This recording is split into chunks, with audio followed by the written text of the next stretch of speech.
Okay, let's try to prove that a squared is equal to b squared plus c squared minus 2bc cos angle a. Okay, so it's basically cosine rule, right?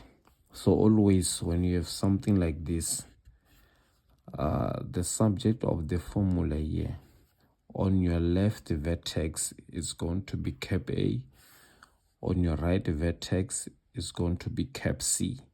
So on top is the one which is between a and c, so it's b. Okay, even though you were given b squared, it is equals to a squared plus c squared. It means that the letter that you were going to write here, it was going to be b, because I started with b squared.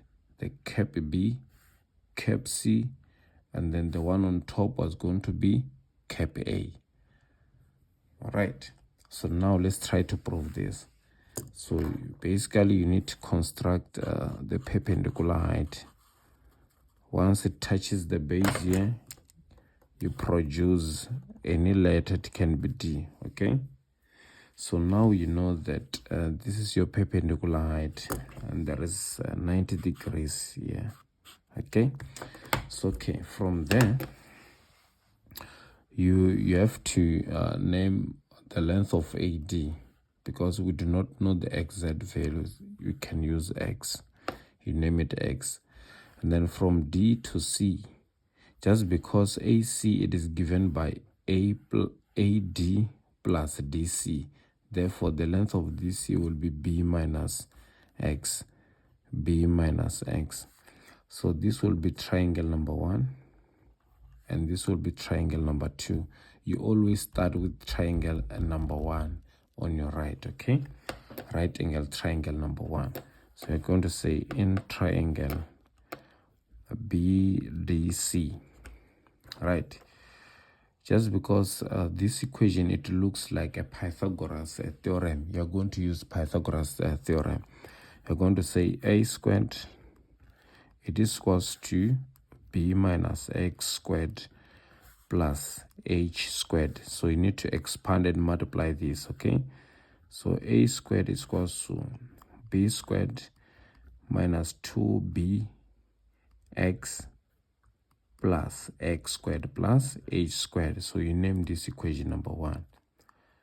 And then in triangle ABD, the theorem of Pythagoras, it will be c squared equals to x squared plus h squared, and then we name this equation 2. So now, just because you have got these two equations here, so you need to use the elimination. You need to eliminate so that you can remain with a squared is equals to this. Okay, so you're going to say you subtract the equation, it's 1 minus equation 2. Okay, equation 1 minus equation 2. So now you're going to say a squared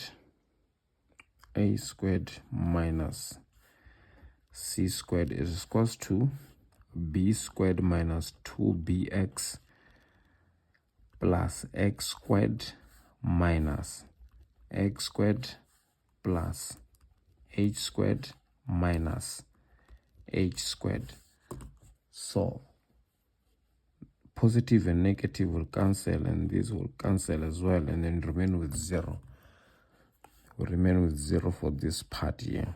So a squared, it is equals to b squared, and then take negative c squared to the other side or to the right hand side, and it becomes a positive. So it's plus c squared minus 2bx.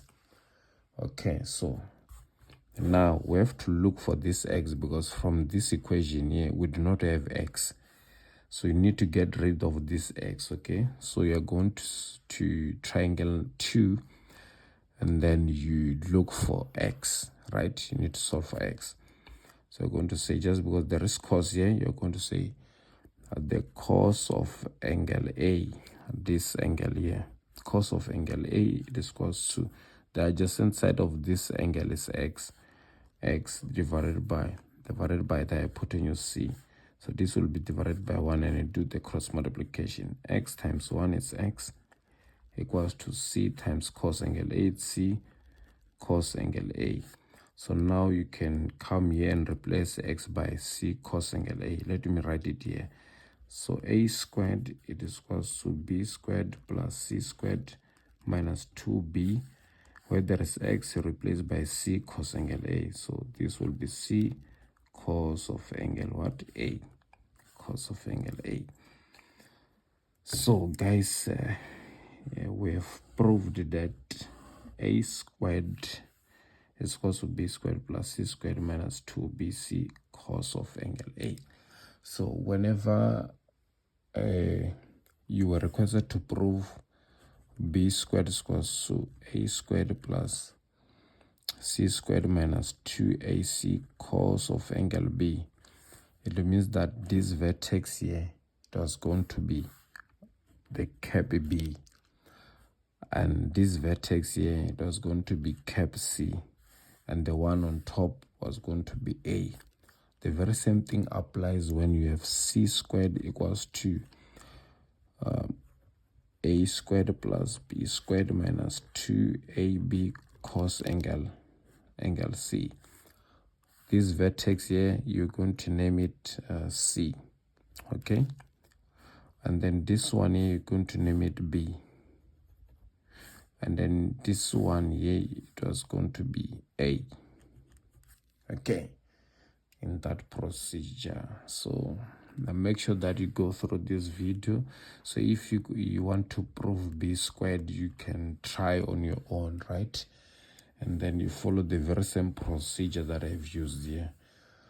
And then I hope you guys, this video will assist you so that you can accomplish successfully whenever you are writing your exams.